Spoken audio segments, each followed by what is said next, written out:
आज Doubtnut app download करें।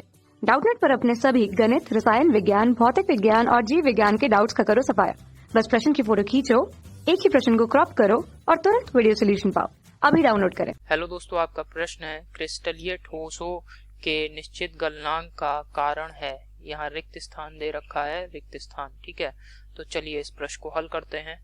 तो दोस्तों, ठोस का गलनांक, ये क्या होता है गलनांक? तो गलनांक दोस्तों किसी भी ठोस का वह ताप गलनांक, ठीक है, इसके बारे में। तो दोस्तों, गलनांक वह ताप होता है जिस पर कि कोई भी ठोस गलने लगता है। ठीक है, तो वह ताप जिस पर कोई ठोस गलने लगता है उस ठोस का क्या कहलाता है? गलनांक कहलाता है।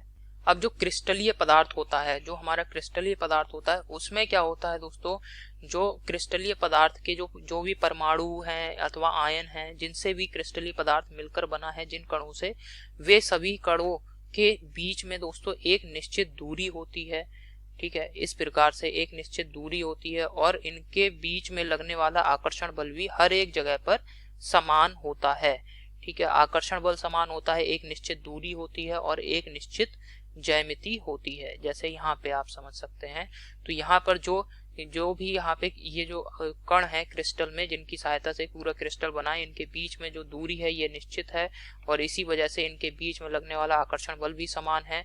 तो क्या होता है, जब हम इस क्रिस्टल को क्या करेंगे, गर्म करेंगे, तो दोस्तों यहाँ पे चूंकि सभी जगह पे समान दूरी है और समान प्रबलता का आकर्षण बल लग रहा है इन कणों के बीच में, तो जैसे ही एक निश्चित ताप पर एक निश्चित ताप पहुंचेगा, जैसे मान लिया 300 केल्विन, तो जैसे ही ये 300 केल्विन ताप पहुंचेगा उस समय दोस्तों ये सभी बंध एक साथ यहाँ पे टूट जाएंगे। अब अगर ऐसा होता दोस्तों, ये और ये वाला परमाणु इनके बीच में दूरी ज्यादा हो जाती, जैसे ये दोनों यहाँ पे हो गए, इनके बीच में दूरी ज्यादा है, ठीक है, और फिर यहाँ पे दूरी कम है, फिर यहाँ पे दोस्तों दूरी और अधिक हो गई। इस प्रकार से अगर व्यवस्था होती तो क्या होता, जहाँ दूरी ज्यादा है यहाँ पे आकर्षण बल कम होता, आकर्षण बल कम होगा तो यहाँ पे जो बंध है ये दुर्बल होगा, और यहाँ पर दोस्तों दूरी कम है इन दोनों अणुओं के बीच में, तो यहाँ पे बंध जो होगा बहुत अधिक प्रबल होगा।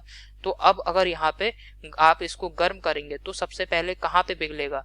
तो ये वाला बंध अगर दोस्तों यहाँ पे चूंकि प्रबल आकर्षण बल है, तो ये बाद में यहाँ पे टूटेगा बंध और यहाँ पे बाद में टूटेगा, तो यहाँ ये वाला जो भाग है क्रिस्टल का, ये उच्च ताप पर पिघलेगा।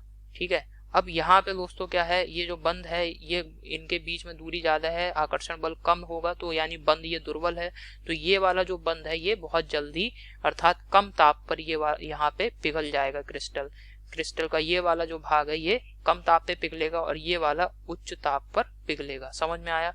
तो यानी क्यों ऐसा हो रहा है कि जो हमारा क्रिस्टल होते हैं, क्रिस्टल के जो गलनांक है वो एक निश्चित ताप होता है। जैसे 300 केल्विन हमने कह दिया इस क्रिस्टल का, ये वाला जो क्रिस्टल है इसका 300 केल्विन गलनांक है।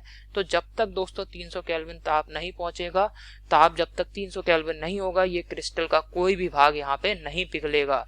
ठीक है, जबकि दोस्तों इसका कारण क्या है दोस्तों, क्योंकि यहाँ पर जो क्रिस्टल के जो परमाणु हैं जिनसे क्रिस्टल मिलके बना है, इनके बीच में एक निश्चित दूरी रहती है, सदैव निश्चित दूरी रहती है, निश्चित व्यवस्था होती है, ये इसका मुख्य कारण है। तो इसको यहाँ मैं लिख दे रहा हूँ। चूंकि दोस्तों क्रिस्टलीय जालक में अवयवी कणों की नियमित व्यवस्था दीर्घ परास तक प्रेक्षित होती है। दीर्घ परास तक प्रेक्षित होती है मतलब ये जो व्यवस्था है ना कणों की किसी भी क्रिस्टल में, ये काफी दूर तक इसी प्रकार से रहती है। पूरे क्रिस्टल में इसी प्रकार की व्यवस्था आपको मिलेगी। इसका मतलब है इसे ही यहाँ पे दीर्घ परास तक प्रेक्षित लिख दिया है। दीर्घ परास तक प्रेक्षित होती है, इसी कारण दोस्तों जो हमारा क्रिस्टलीय ठोस है इनके गलनांक सदैव निश्चित होता है। ऐसा नहीं होगा कि कोई भी हमारा क्रिस्टल है उसका एक भाग जो है 300 केल्विन पे पिघल जाए, दूसरा 150 केल्विन पे पिघले, तो ऐसा नहीं होता है। सदैव निश्चित होता है पूरे क्रिस्टल के लिए उसका गलनांक। अब विकल्प देख लेते हैं। पहले विकल्प में दे रहा है क्रिस्टलीय जालक में अवयवी कणों की नियमित व्यवस्था लघु परास तक प्रेक्षित होना, ये गलत है। दूसरे विकल्प में दे रखा है क्रिस्टलीय जालक में अवयवी कणों की नियमित व्यवस्था दीर्घ परास तक प्रेक्षित होना, ये बिल्कुल सही विकल्प है दूसरा विकल्प। तीसरे विकल्प में दे रखा है दोस्तों विभिन्न दिशाओं में अवयवी कणों की समान व्यवस्था, ये गलत है। और यहाँ चौथे विकल्प में दे रखा है विभिन्न दिशाओं में अवयवी कणों की भिन्न व्यवस्था, ये भी गलत विकल्प है। तो आशा करता हूँ आपको समझ में आया होगा। धन्यवाद। कक्षा 6वीं से 12वीं से लेकर नीट, IIT, JEE वो एडवांस के लेवल तक 1 करोड़ से ज्यादा छात्रों का भरोसा। आज ही डाउनलोड करें डाउटनेट ऐप या व्हाट्सएप करें अपने सारे डाउट्स 8400 400 400 पर।